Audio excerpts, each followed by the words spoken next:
Muito bem, voltamos a falar direto da página do Jornal Visão Espírita, no YouTube e no Facebook, para mais uma gota de Espiritismo, mais uma gota de O Livro dos Espíritos. Livro 4, capítulo 1, Penas e Gozos Terrenos. Vamos finalizar o item, mas sem esgotar o assunto, porque eu não tenho capacidade para isso. Felicidade e infelicidade relativas. As questões serão 932 e 933, com uma grande explicação de Kardec. Peço desculpas pela voz, a gripe ainda está aqui comigo, mas vamos lá, temos que estudar. Se você puder compartilhar, curtir, comentar esse vídeo, você ajuda na divulgação da doutrina espírita, tá bom? Vamos lá. 932. Por que no mundo os maus quase sempre exercem maior influência sobre os bons? Por que no mundo os maus quase sempre exercem maior influência sobre os bons? Resposta: pela fraqueza dos bons. Os maus são intrigantes e audaciosos. Os bons são tímidos. Quando esses o quiserem, predominarão. Olha, o espírito de verdade aqui que é o próprio Jesus. Então, na resposta, ele mostrou sua magnanimidade, né? Pela fraqueza dos bons. Os bons são tímidos. Partindo do pressuposto que nós podemos estar no rol dos bons ou dos quase bons, o que nós somos realmente é preguiçosos. Né? Que a gente não quer se indispor, a gente não quer resolver uma contenda. Se nós, por exemplo, dificilmente nós brigamos, no bom sentido, nós lutamos, vamos trocar a palavra, nós lutamos pelo direito de dar passe em hospital. Porque se as outras religiões podem, por que a gente não pode? Por que a gente não tem representante na Câmara Municipal? Por que a gente não tem representante no Congresso Nacional? Né? Algumas coisas são inadmissíveis para o espírita. Espírita racista é inadmissível, é inaceitável, é um negócio que não cabe, não cabe. Se o sujeito é racista, não é espírita, não tem como, não tem como. Homofóbico, xenofóbico, não dá. Você pode lutar contra a má inclinação. Então você vê uma pessoa e você é xenofóbica dentro de você e você luta contra isso. Perfeito, isso é o verdadeiro espírita. Exteriorizar e criar situações é que é o problema, não é?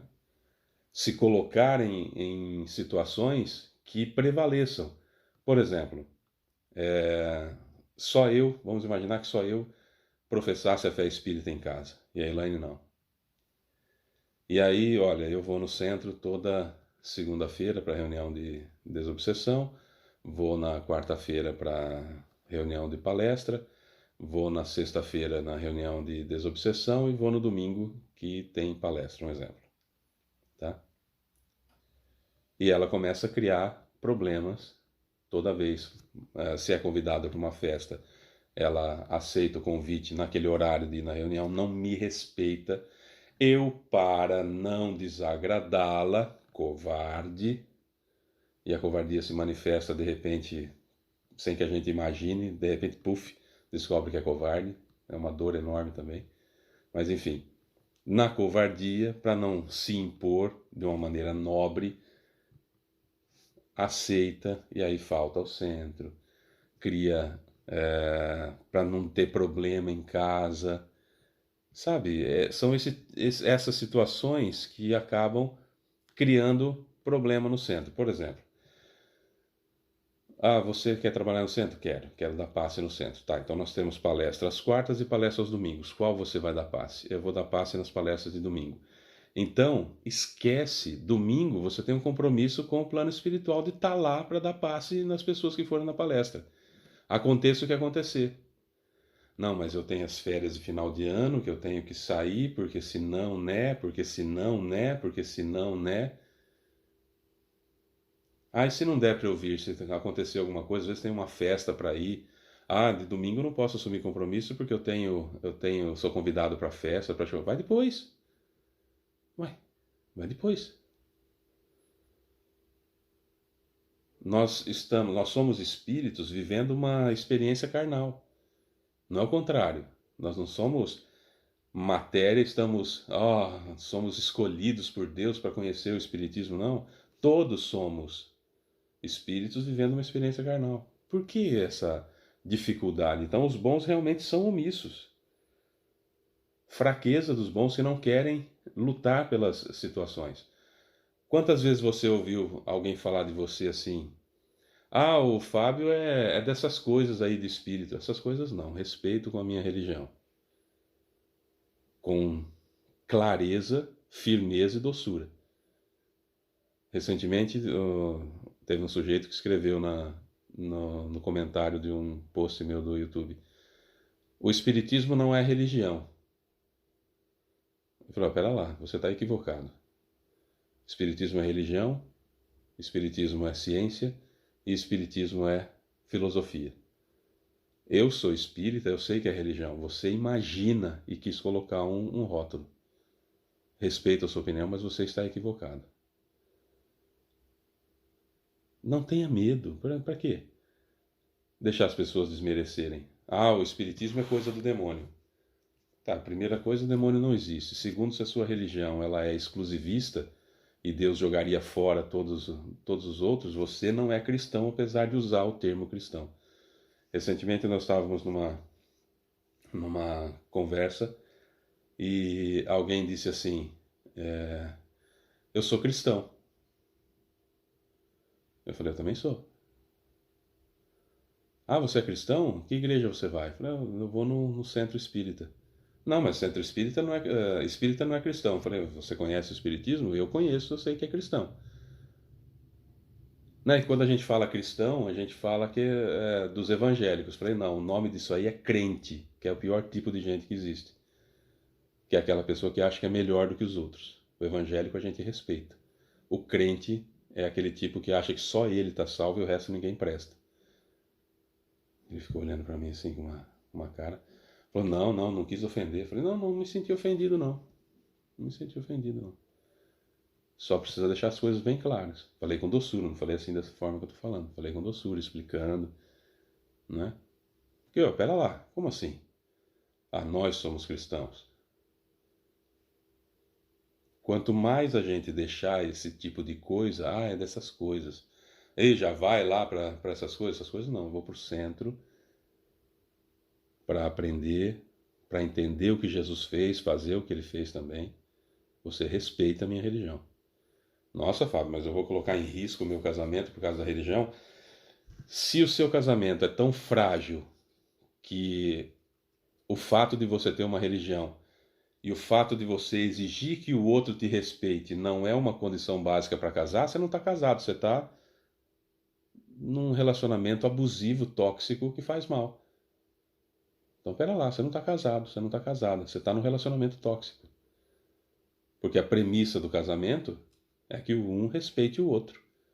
Se não respeita a minha religião, se não respeita a minha forma de pensar, pera lá, que negócio é esse? Que casamento é esse? Casamento que um tem que respeitar o outro não tem que respeitar um?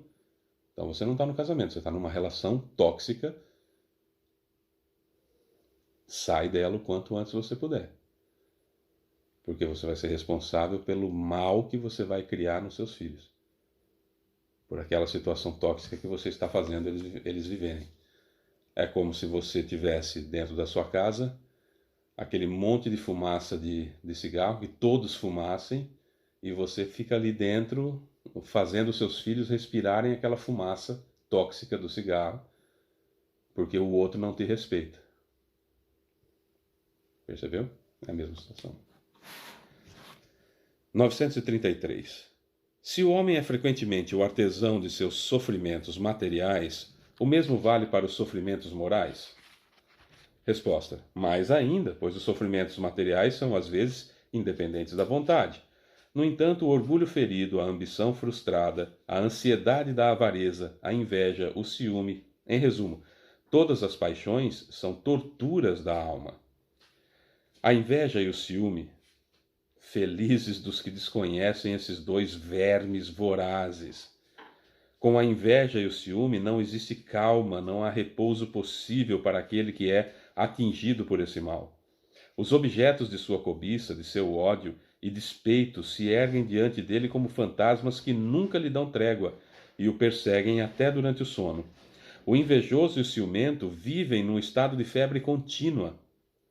Essa situação é desejável?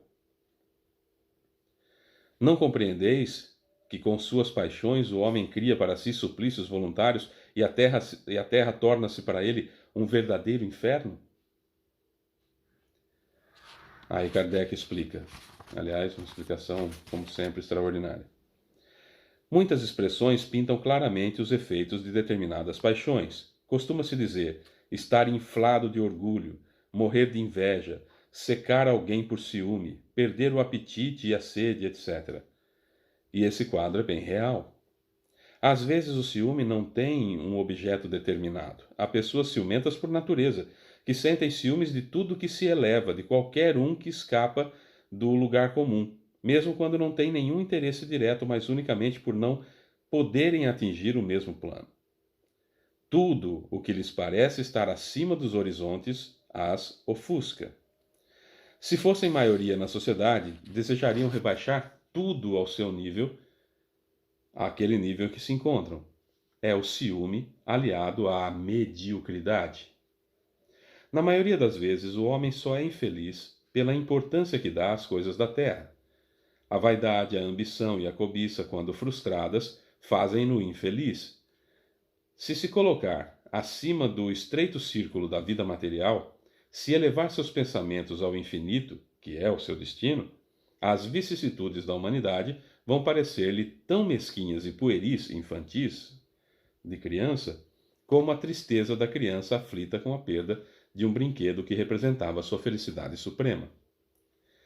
Aquele que vê felicidade somente na satisfação do orgulho e dos apetites grosseiros é infeliz quando não pode satisfazê-los, ao passo que aquele que nada deseja de supérfluo sente-se feliz com o que outros consideram calamidades. Referimos-nos ao homem civilizado, pois o selvagem, tendo necessidades mais limitadas, não tem os mesmos motivos de cobiça e de angústias. Sua maneira de ver as coisas é completamente diferente. Como civilizado, o homem reflete sobre sua infelicidade e a analisa, e por isso é mais afetado por ela. Mas ele também pode racionalizar e analisar os meios de consolação. Pode obter essa consolação no sentimento cristão, que lhe dá a esperança e de um futuro melhor, e no espiritismo, que lhe dá a certeza desse futuro. Eu acho fenomenal, cada vez que nós temos oportunidade de buscar esses ensinamentos de Kardec, como disse Camille Flammarion no momento do sepultamento do corpo de Kardec, era o bom senso encarnado.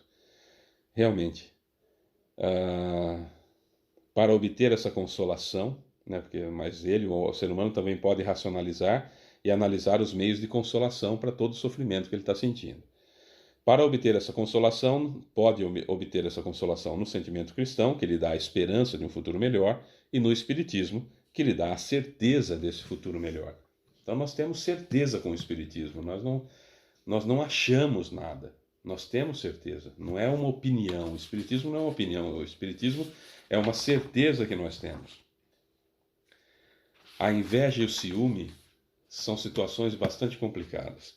Inveja é do que o outro possui. Ciúme é do que o outro representa. Né? Então, dá para a gente separar um pouquinho nessa situação. Agora, veja bem. Querer ter o que o outro tem também é uma situação extremamente interessante, que motiva a gente, que empurra a gente para frente. Querer ter o que o outro tem porque ele não merece, eu sim é que mereço, isso é ciúme, isso é inveja. E aí está absolutamente errado. E vai doer muito sempre, porque as pessoas têm planejamento encarnatório diferente. Tem uma história bastante curiosa que não é uma história, é uma reflexão. Por que é que as pessoas querem ter, por exemplo, determinado carro? Por que é que alguém quer ter uma Ferrari? Qual o objetivo da pessoa ter uma Ferrari? É pela característica do carro? Por ser um carro extraordinário? Por ser um carro de tantos cavalos de potência? Por ser um carro que vai ser gostoso de dirigir? Ou pelo que ele representa? Aqui dá para a gente começar a se analisar. Por que é que eu quero ter uma Mercedes? Porque é um carro impecável, porque é um carro bom, porque é um carro caro, porque é um carro invejado, porque eu quero ter mais chances com o sexo oposto. Qual é a situação? Nessas coisinhas que dá pra gente se analisar se tem inveja, se tem ciúme ou se tem ambição, que num nível normal, vamos dizer assim, é bom, é benéfico. Por que você quer ter uma casa? Ah, eu quero ter uma casa uma casa própria porque ninguém da minha família tem. O motivo está errado. Porque você quer causar inveja em alguém. Vale a pena isso para alguém invejar você? Era muito comum a gente olhar nas redes sociais e a pessoa falar assim: você tem inveja de mim. Não adianta você olhar com essa inveja porque eu sou isso, porque eu sou aquilo. E a gente olhava assim e falava assim: mas inveja do quê, né? Guardando a maldade. Deu limpar o veneno que está escorrendo aqui. Não, só para a gente brincar e analisar. Pera lá. Por que é que eu quero ter aquilo? Não é? Por que é que eu quero namorar aquela moça? Por que é que eu quero namorar aquele rapaz? Há uma piada um tanto quanto machista, mas que ilustra isso que eu estou falando. É o sujeito que, por um motivo qualquer, o avião que ele estava, com a mulher mais bonita do mundo, naufragou e só os dois sobreviveram. E após um certo tempo, os dois começaram a se envolver, a ter um relacionamento. E ele começou a ficar triste, triste, triste, triste, até que ela chegou para ele e falou assim: olha, estou vendo que você está muito triste, mas vou realizar o desejo que você quiser. O que você deseja? Ele pegou a roupa dele e falou assim: veste essa roupa aqui minha, de homem, prende esse cabelo e vai do outro lado da ilha. E ela falou: tá bom, essa é a sua fantasia. Ela colocou a roupa e foi para o outro lado da ilha. Aí ele foi para o outro lado da ilha, também, pelo lado contrário. Falou: oh, rapaz, você não vai saber, você não preciso te contar, você não vai acreditar quem que eu estou namorando. A ideia aqui é: eu preciso para quê falar para o outro? Para quê? Qual é o objetivo? Qual é a necessidade? O que eu vou ganhar com isso? Qual é a ideia? Para que eu preciso daquilo? É aqui que eu vou entender o que é supérfluo, o que é o necessário. O necessário não vou, não vou contar para ninguém. O supérfluo eu vou esnobar. Eu vou tirar onda. Eu me lembro que quando eu era criança, já faz um bom tempo, já fui jovem também, e tinha a festa de Corpus Christi na cidade que eu morava, e vinham muitas barracas de fora que a gente chamava de camelô. E era impressionante. O Corpus Christi na quinta-feira, na sexta-feira você saía pela cidade, aquele monte de gente de óculos espelhado, sabe, tipo Ray-Ban, óculos espelhados. Ó, a pessoa colocava e saía ostentando. Eu estou usando um Ray-Ban espelhado. Era no camelô, né? E a gente sabia. Para quê? Para quê? Para criar angústia? Para criar infelicidade? É. Qual é a medida do supérfluo e do necessário? O supérfluo é aquilo que você vai esfregar na cara do outro que você tem e ele não. Para quê? Isso só vai te trazer infelicidade. Daí, felicidade e infelicidade serem relativas. É isso. Sou Fábio Pereira, isso é mais uma gota de Espiritismo. Amanhã nós vamos entrar em perda de entes queridos. Beijo pra você que fica, tchau.